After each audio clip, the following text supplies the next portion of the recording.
Hello everyone. तर खूप खूप स्वागत आहे तुमचं माझ्या चॅनेलवर. आज मस्त अशी झणझणीत पालक पनीर बनवणार आहे. त्याच्या आधी जर तुम्ही चॅनेलला सबस्क्राईब केला नसाल तर लगेच सबस्क्राईब करा. माझ्या नेक्स्ट व्हिडिओ तुम्हाला भेटून जातील. तर चला तर मग रेसिपीला सुरुवात करूया.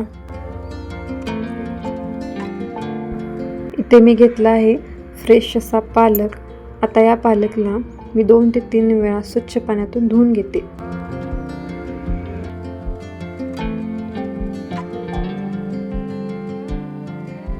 पालकमधील सर्व पाणी नितळून झाल्यावर एका स्टीलच्या भांड्यामध्ये तो पालक काढून घेतला आणि त्यामध्ये थोडं पाणी ओतून पालक शिजण्यासाठी गॅसवरती ठेवून दिला.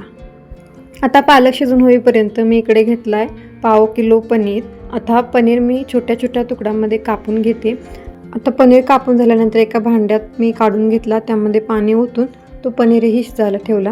आता पालक पनीरच्या ग्रेव्हीसाठी मी इथं घेतलं एका मिक्सरच्या भांड्यामध्ये खोबरं, थोडं आलं, थोडं लसूण आणि थोडीशी कोथिंबीर.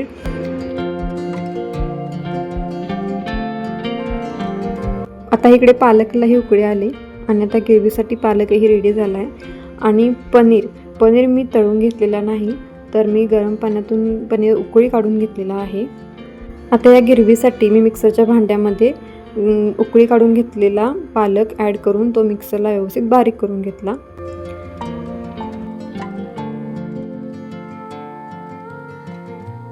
आता हे वाटण मी एका प्लेटमध्ये व्यवस्थित काढून घेते.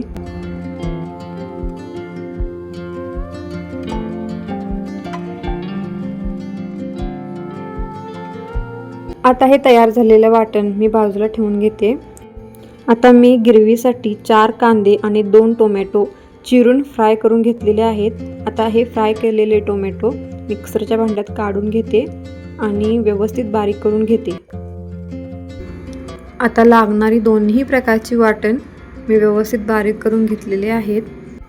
आता गॅसवरती कढई गरम झाल्यानंतर त्यात थोडं तेल घालूया. तेल गरम झाल्यानंतर त्यात घातले जिरे आणि जे आपण कांदा टोमॅटोची ग्रेव्ही बनवली होती त्यात आता डायरेक्टली तेलामध्ये टाकून घेऊयात. आता ही ग्रेव्ही आपल्याला थोडा वेळ मंद आचेवरती शिजवून घ्यायची आहे. आता मंद आचेवरती ग्रेव्ही शिजून झालेली आहे. टोमॅटोचा राहिलेला आंबटपणा जाण्यासाठी थोडा वेळ ही ग्रेव्ही शिजवून घेतली. आता यामध्ये ॲड करूया जे आपण पालकचं वाटण बनवलेलं होतं ते ॲड करूया. मस्त असं मिक्स करून घेऊया. दोन्ही एकजीव झाल्यानंतर आता त्यामध्ये घालूया थोडीशी हळद, चवीनुसार घरचे लाल तिखट. इथे मी ॲड केलाय 1 टीस्पून गरम मसाला, आणखी 1 टीस्पून पालक पनीर मसाला. आता हे सर्व वाटण आणि मसाले एकजीव करून घेऊया. आता हा पालक पनीर मी जो बनवलेला आहे पूर्णपणे नॅचरली आहे. आता यामध्ये ॲड करूया चवीनुसार मीठ. आता या गिरवीला तेल सुटेपर्यंत शिजवून घेऊयात. गिरवी खाली लागणार नाही यासाठी जरा मधून परतून घेऊया. गिरवी तेल सुटेपर्यंत का शिजवावी तर त्या गिरवीला स्वादही छान येतो, टोमॅटोचा राहिलेला आंबटपणा निघून जातो आणि आपले मसाले व्यवस्थित शिजतात. तर हे पहा, मसाल्याला गिरवीला किती छान तरी आलेले आहे, तेल सुटलेलं आहे. आता परफेक्ट असा मसाला माझा तयार झालेला आहे. यामध्ये ॲड करते मी शिजवून घेतलेला उकळी काढून घेतलेला पनीर टाकल्यानंतर गिरवी आणि पनीर एकजीव होईपर्यंत परतून घेऊया. त्यामध्ये घालूया थोडीशी कोथिंबीर. व्यवस्थित एकजीव करून घेतलं.